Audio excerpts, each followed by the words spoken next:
வணக்கம். இப்போ ஒருத்தர் கேட்காரு, குலதெய்வம் வாசலில் ஏங்க நிற்கிது அப்படின்னு சொல்லி கேட்காரு. குலதெய்வம் வாசலில் தாங்க நிற்கும். நீங்கள் இஷ்ட தெய்வத்தை கும்பிட்டிங்கன்னா அந்த இஷ்ட தெய்வம் வந்து உங்களை வந்து உள்ளே வந்து நல்லது செய்யணும்னு நினச்சிங்கன்னா அந்த குலதெய்வம் வழி விட்டால் தான் அந்த இஷ்ட தெய்வம் நல்லது செய்யும்.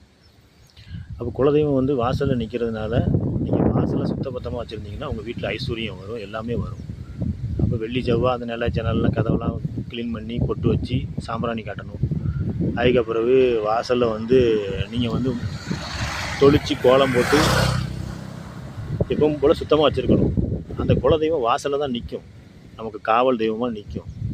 அப்போ அந்த குலதெய்வம் வந்து செய்ய முடியாத வேலையை நீங்கள் இஷ்ட தெய்வத்தை கும்பிடுவீங்க பார்த்தீங்களா, அந்த தெய்வம் வந்து செய்கிறதுக்கு வந்தால் வழி கொடுக்கும். அதனால் குலதெய்வ வழிபாடு நீங்கள் கண்டிப்பாக பண்ணுங்கள். உங்கள் வீட்டு வாசலை சுத்தமாக வைங்க, எப்போவுமே ஐஸ்வர்யமாக வைங்க. உங்கள் வீட்டில் செல்வ புகழாக இருக்கும்.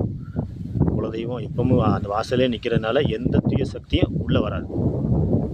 எதிரிகளே இருந்தாலும் உள்ளே வந்து நம்ம அந்த தெய்வத்தை தாண்டி நம்மளால் ஒன்றும் பண்ண முடியாது. அதனால் குலதெய்வ வழிபாடுங்கிறது ரொம்ப நல்லது.